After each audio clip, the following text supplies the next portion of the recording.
Pwede ka bang makausap? Sandali lang, may tatanong lang kami sa'yo. Tara.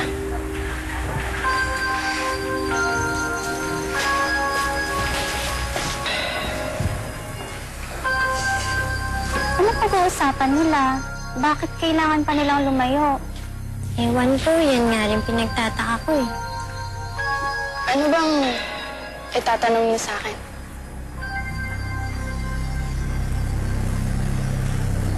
Ano, Rochelle? Sabihin mo na kung anong kutob mo. Ako na. Maika, tungkol kasi ito doon sa kantang ninakaw sa amin at napunta sa ibang grupo. Huwag mo sanang isipin na pinagbibintangan ka namin. Kasi tungkol sa aming tatlo, ikaw lang nakakaalam tungkol doon. Kaya Maika, kung may kinalaman ka, magtapat ka na sa amin. Ikaw ba ang nagbigay ng kanta namin sa ibang tao?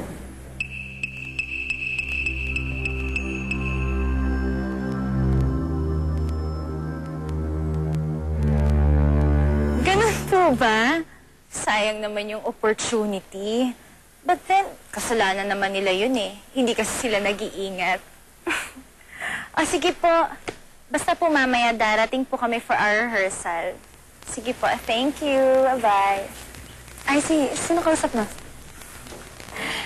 Si Mr. Glenn, yung assistant ni Mr. Velayo. At ito, good news. Ibinalita niya sa akin, nagalit na galit daw si Mr. Velayo kina Rochelle. Ha? Bakit? Naalala niyo yung kopya ng kanta na ipinanakaw ko kay Maika? May binigay mo doon sa bandang pinuntahan natin? Pwes, gumawa sila ng demo CD nun at nakarating kay Mr. Velayo.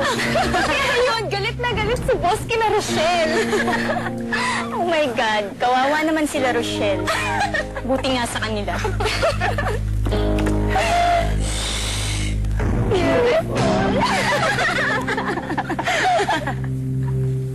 Maika, umamin ka na. May kinalaman ka ba? Bakit ako pinagbibintangan niyo? Kaibigan niyo ko. Oo nga. Pero kapatid mo si Izzy. Alam naman namin na galit yun sa amin eh. So, iniisip niyo na, kakuntsaba kong ate ko para pag nakawan ko kayo? Wala akong hinalaman sa mga binibintang niyo. Pero kung ganito lang na pinagdududahan niyo ako, wag niyo na lang ako ituring na kaibigan. Maika, sorry. Maika! Maika, ano nangyari? Bakit nang-walk out yun?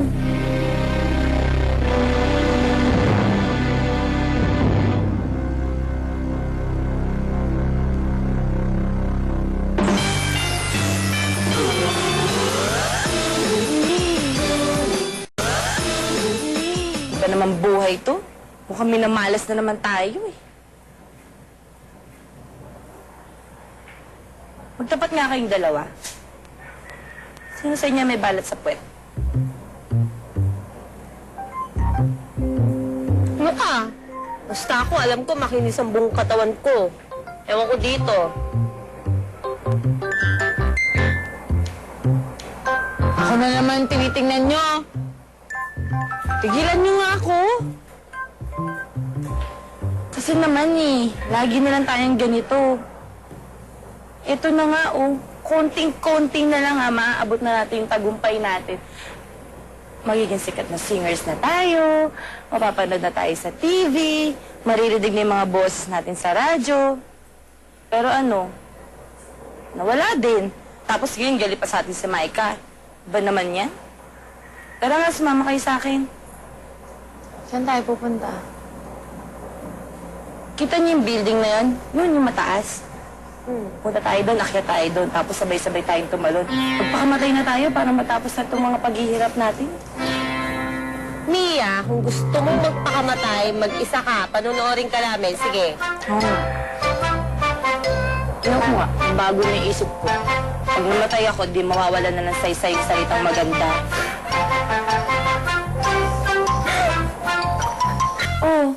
Ano nangyari sa'yo? Ba't may mga pasa ka? Bakit ka nagtatanong? Magkakaibigan pa ba tayo para magkwento ako sa inyo? Wow, suplado mo naman. Anyway, kamusta naman si Rochelle? Okay naman sila. I don't think na okay lang sila. Narinig na namin yung balita, no? Na na-on hold daw yung recording kasi nagalit daw yung daddy mo sa kanila. Alam niyo naman pala eh. Bakit tatanong pa kayo? Wala lang. Gusto lang namin makita ang reaction mo.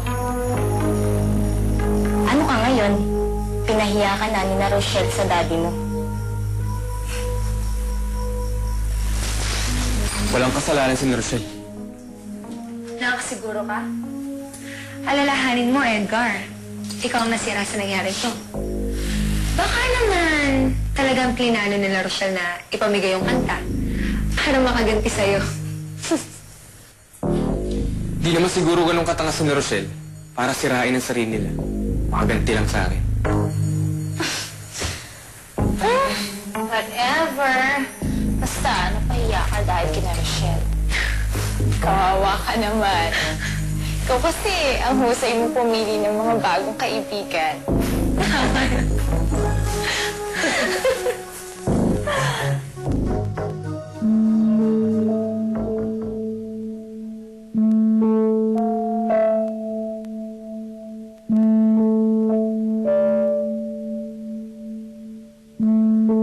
Tama sabi ni Inay.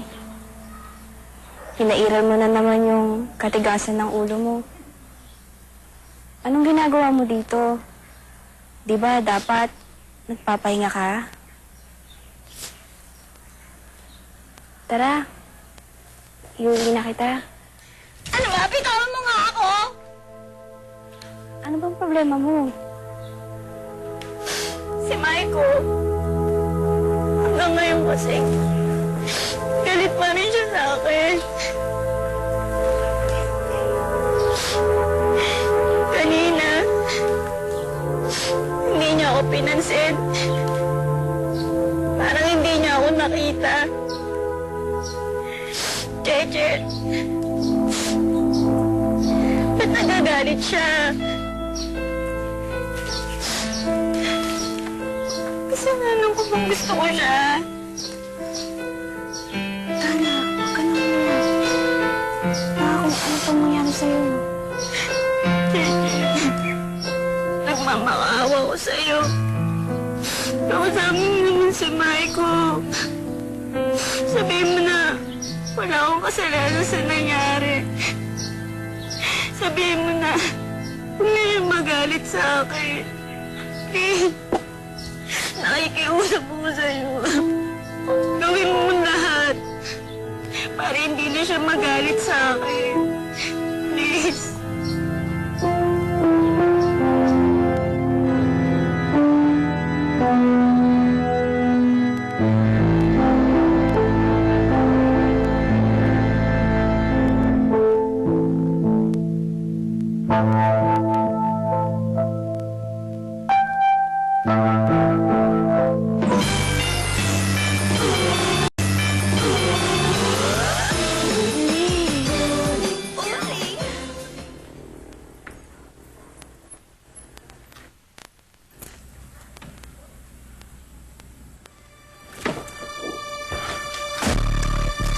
Gar! Ano? Naanting niyo ako? Teka, relax, tol. Sika lang. Sige lang. Teka, ba't parang may pasa ka? Anong nangyari sa'yo? Parang napahaway ka. Inabugbog kasi sa akin. Mga lalaki hindi ko nakilala dahil mga tuwag sila. At nagtatago sa maskara. Ganun ba? Ang dami talagang galit sa'yo, Edgar, no? Mabuti nga sa'yo. Ang sama kasi na ugali mo. Pare, magtapat nga kayo. Kayong dalawa gumawa sa akin ito, no? Hoy, hoy, hoy, hoy! Wala kaming alam sa sinasabi mo, ha? Tawag na wag mo kaming pagbibintangan. Walang yun to. Malamang ko lang na kayong dalawang gumawa sa akin ito. Tandaan yung dalawa. Magkakalintikan talaga tayo. Tol, bakit kami sinisisi mo, ha? Hindi kami nanakit sa'yo, kaya huwag mo kami pagbintangan. Sabihin mo, Edgar, minamalas ka lang talaga sa kadidikit mo sa mga uling-ling na yan. Wala ka na, Edgar. Sa barkada, laos ka na. Sige, tama yan. Tuloy mo lang yung mga ginagawa mo.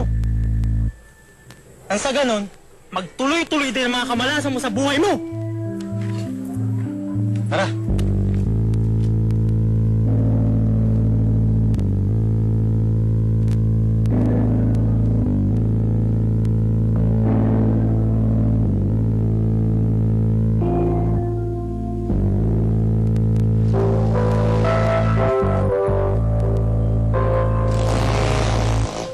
Hello? Pare, kamusta? May balita na ba dun sa nire-request ko sa'yo? Talaga? Nakuha mo na yung address ng tatay ni Rochelle? Good. Yeah, good. Sige. Text mo na lang sa akin lahat. Yung kumpletong address at pangalan, ha? Okay. Ingat.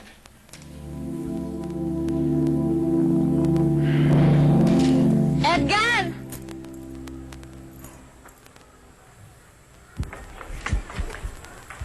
Rochelle,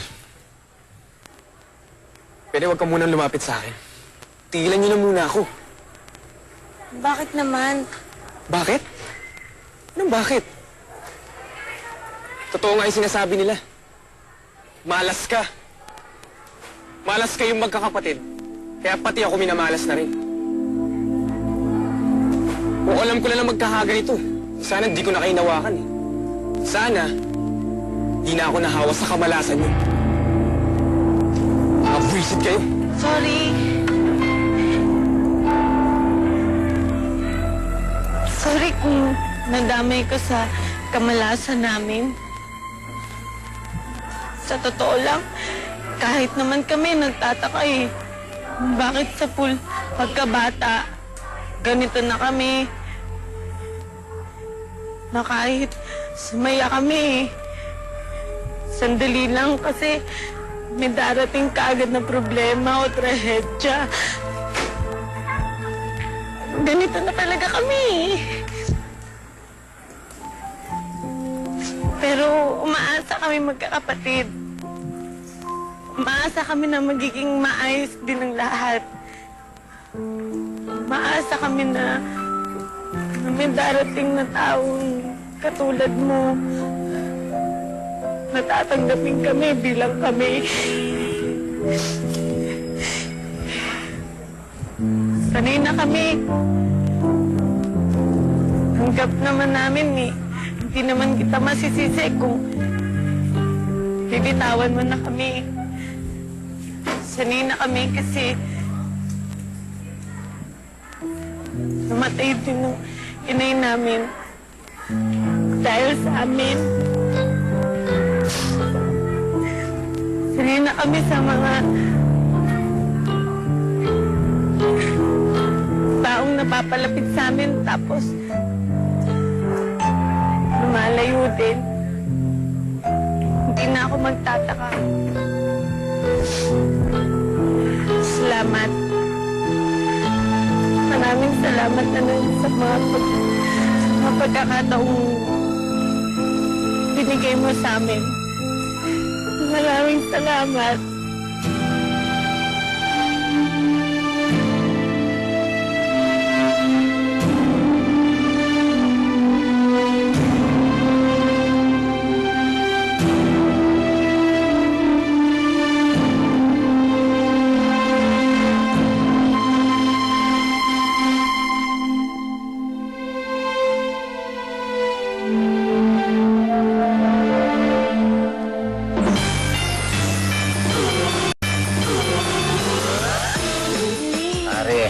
Dapat lang naiwasan mo na si Danica. Sira ulo yung babaeng yun.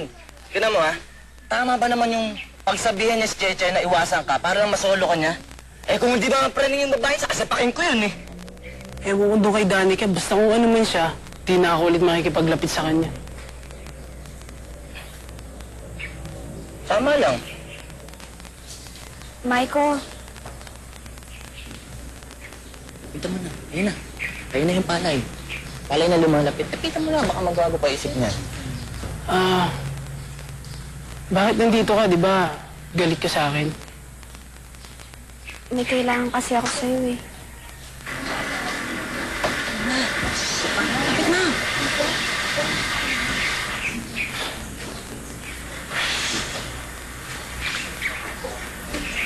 Ano yun?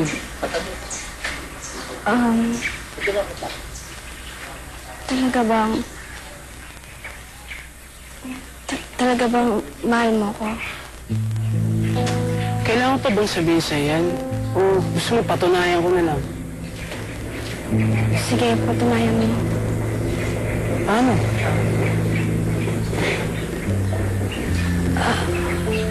Ligawan mo kapatid ko. Pakita mo sa kanya. Mahal mo siya. Sira ka ba? Ikaw nga yung gusto ko eh. Please, Michael. Kung talagang mahal mo ako, pasasayahin mo yung kapatid ko para sa akin. Ligawan mo siya. Michael, mahalin mo rin siya. Hindi lang hinihingi ko. Please, Michael. Na makaawa ko sa'yo.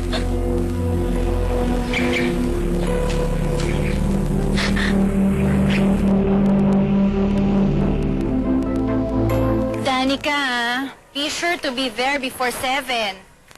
Baka naman magpa-late ka pa niyan. O, sige, sige. Oo na. Bye-bye.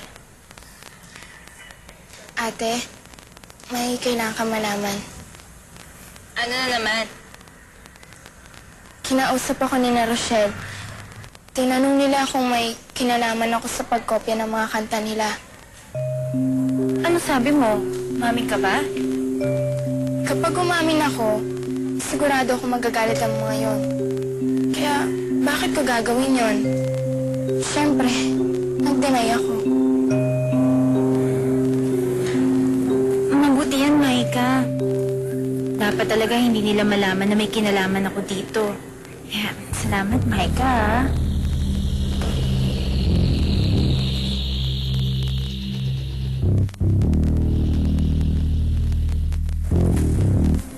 Sayang. Akala ko pa naman na i-re-record na natin yung ginawa ni Miguel. Hindi naman pala matutuloy. Surpresa ko pa naman sana siya. Kama mo na mawala ng pag-asa dyan. Ang alam ko, pinuntahan ni Rochelle si Edgar para makausap.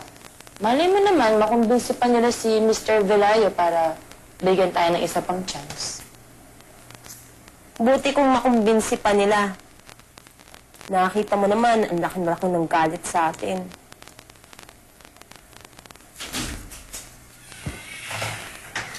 O ano, Rochelle? Kamusta? Nagkausap ba kayo ni Edgar? Nakumbinsi niyo ba si Mr. Velayo na makipag-meeting ulit?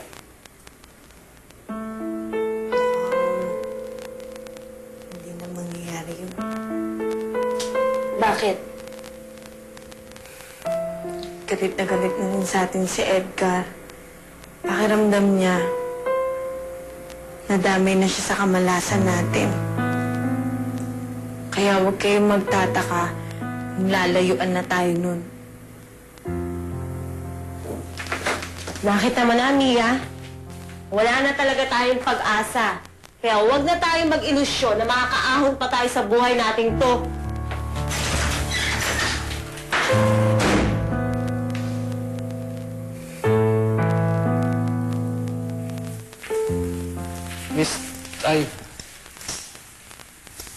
Edgar! Ikaw pala. Asan si Mr. Velayo? Si Daddy po. Kanina pa siya umalis eh. Ay, sayang. Nga pala, Glenn. Nakopya ko na yung lahat ng kanta nila naman ng pitch tape. Well, that's good. Wala nga duda na ito nga yung mga kanta na ibinigay ni Daddy kina Rochelle. Pero ang tanong ko, paano nagkaroon ng kopya yung banda? Well, actually, Edgar, kinokontak na namin sila. Yun nga lang, wala pa kami nakakausap ni isa sa mga miyembro ng banda. Pero ang maganda rito, alam na namin kung saan sila tumutugtog. Ah, ganun?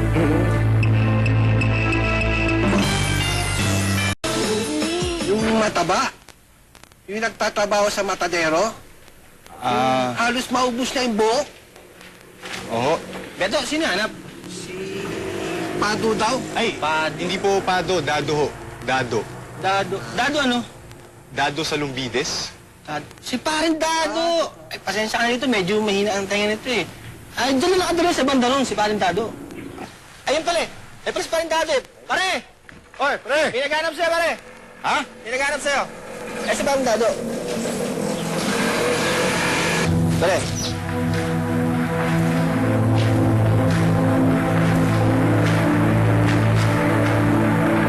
Magandang umaga po. Kayo po ba si Dado, yung tatay ni na Rochelle, Sunshine at Mia? Ako nga.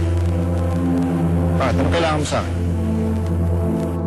Pilit kong limutin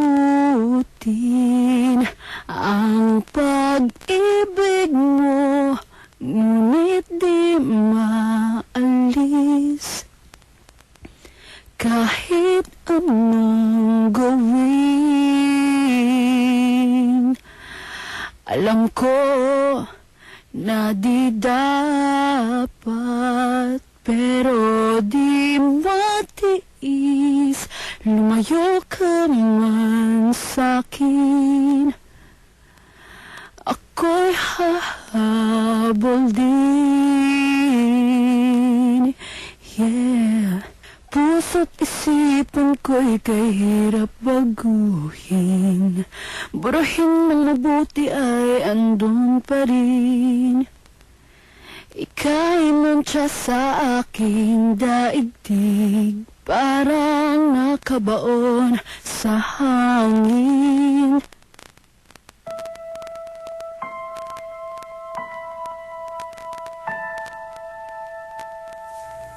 Iiyak ka na naman.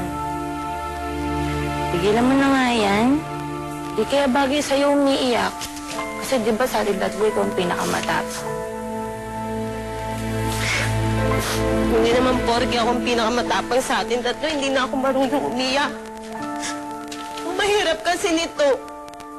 Umasa na tayo. Lalo na ako, tapos hindi naman pala matutuloy. Hayaan mo na. Malay mo, meron pang ibang oportunidad na dadating sa atin. Tapos ano, hindi na naman matutuloy. Mabibigo na naman tayo. Lagi na lang ganun eh. Huwag mo na isipin yun.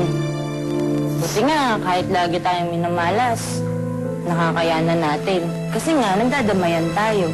Hindi katulad ng ibang tao. Pag minamalas sila, mag-iisa lang sila. Eh tayo, kahit na ganito tayo, kaya natin. Kasi nga, meron pa rin tayong swerte. Alam ba kano yun? Ano? Ikaw, si Rochelle, ako. Tayong tatlong swerte sa isa't isa. Kaya kahit na, yan, lagi tayong inaanak, nagagawa pa rin natin na makasurvive, di ba? Totoo kaya yun.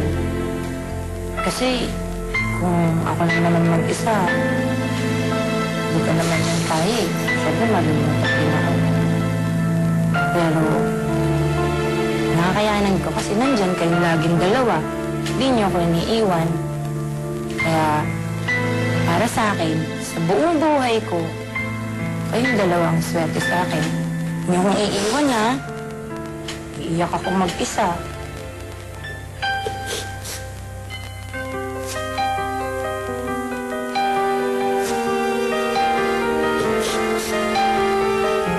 Umiiyak?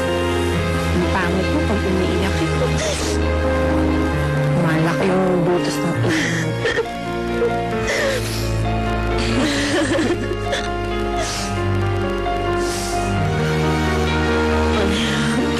Nakakainis ka naman. Hindi, no. Sinasabi ko lang yung totoo.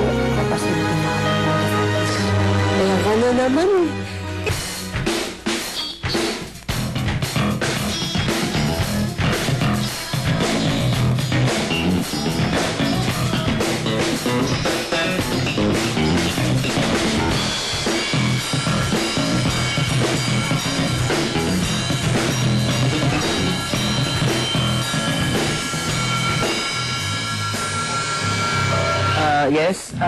Anong kailangan nila? Ako si Edgar Belayo. Anak ako na may-ari ng recording company na pinagbigyan niya ng pitch tape mo. Yun. Ito na. Naku, di namin alam. Welcome, pare. Upo ka muna. Gusto mo? Hindi pare, okay lang ako. Salamat. Ito na yun. Kumusta? Anong sabi ni Mr. Belay sa CD na sinabit namin? Pare, gusto ko lang sanang malaman kung sinong nagbigay ng mga kantang ginamit nyo dun eh. Bakit mo yung tinatanong? Dahil hindi nila pag-aari yung para bigay sa inyo. In fact, kami ang may-ari nun. Kaya pare, kung ayaw nyo mag-demanda, magtapat na lang kayo. Babae. Babae nagbigay sa amin nun. Apat sila eh. Hindi, apat sila. Mahirap pala naman matanong ka. Apat sila, apat. Apat sila, apat. Hindi namin kilala eh. Pero doon mga pangalan nila. Hindi sila nagbigay ng pangalan. Pero akala namin sa kanila yun. Kaya ginamit namin. Wala naman kami masamang intensyon, di ba? Pero hindi nila sinabi na namin na sa inyo pala yun. It's okay pare. Huwag ka na mag-explain pero gusto ko sanang describe mo sa akin kung may tsura nila eh. Magaganda sila eh. Kaya akala namin matitino. Tapos, lalo na yung nagbigay sa akin ng kanta, no? Leader nila, maganda. Talaga. Mapuputi sila, mahaba buhok. Sila yung nagbigay sa amin ng kanta. Ano yun? Sina IC. Di kaya may kinalaman sina IC dito.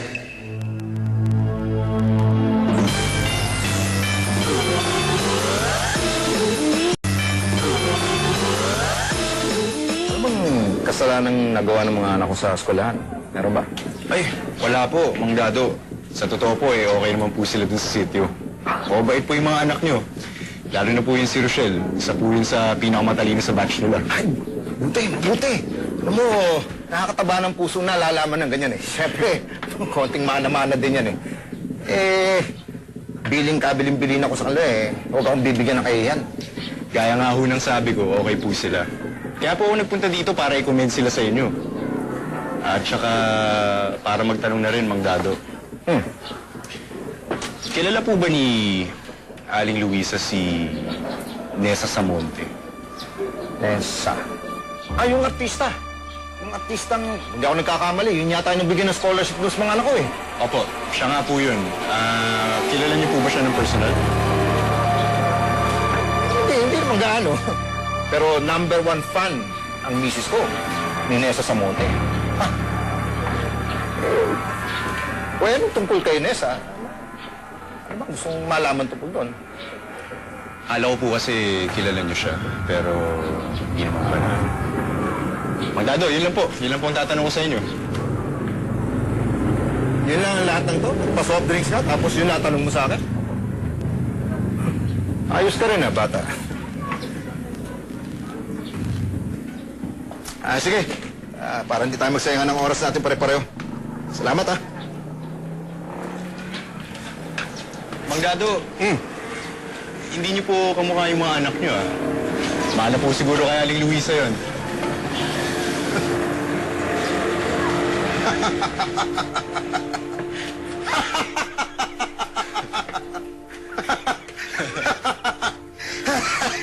Ay, nako. Ba't po kayo natatawa?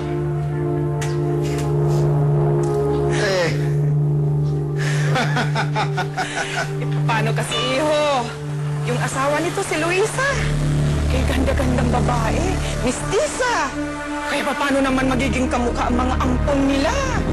Dado. Ampon? Hoy, Galba! Hindi ka kasama dito sa usapan, Masabat na sabat dito. Oo naman eh. Smusam. Alam mo, bata. JC, no? Opo.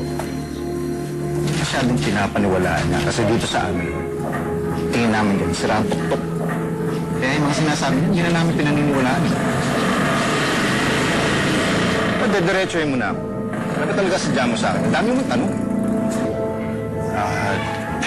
Ayos na po, Mang Dado. Maraming salamat po. Antindi mo naman, Maiko. Ano bang pinakaya mo doon kay Danica at gano'n na lang tama sa'yo? Jack, hindi mo dapat ginagawang biro to eh. Alam mo kung alam ko lang na ganyan ka, hindi ko na sana sinabi sa'yo to. Ang arte mo naman. Para yun lang. Sige, ito. Pare, seryoso. Itong gagawin mo, ha? Huwag mong papatulan ang pakiusap sa'yo ni Cheche. Ha? Kasi hindi mo naman kailangan ligawan si Danica para lang mapagbigyan mo siya. Ganun lang yun. Sige, ikaw rin ang papahamak. Hindi pare, kasi kinuusap ako ni Cheche kanina eh. Oo. Naaawa ko, umiiyak siya eh. Eh di umiyak ka din. Pambira, ano naman kung umiyak siya ngayon siya? Huwag mo sabihin, pagbibigyan mo. Pare, sandali ah. Paano kung mahal na mahal mo yung isang tao? Tapos, meron siyang hiniling sa'yo, hindi mo ba siya pagbibigyan? Kahit na alam mong ikaw na lang inaasahan niya. Pero ano pare?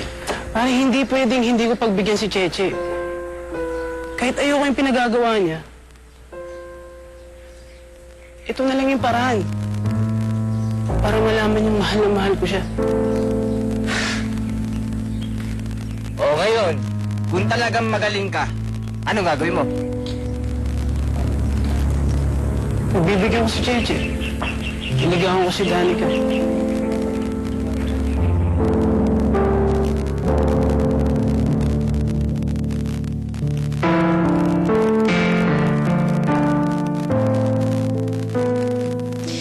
Nay, bakit po ganito kami magkakapatid? Wala ba kaming karapat ng sumaya? Malas po ba talaga kami?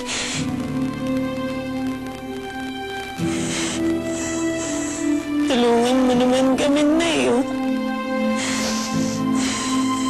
Bigyan mo naman kami ng lakas ng loob.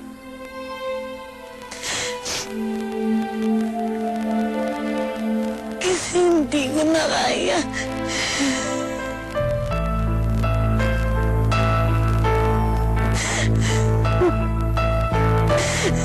Bigyan mo naman kami ng lakas ng loob para labanan yung mga nangyayari sa amin.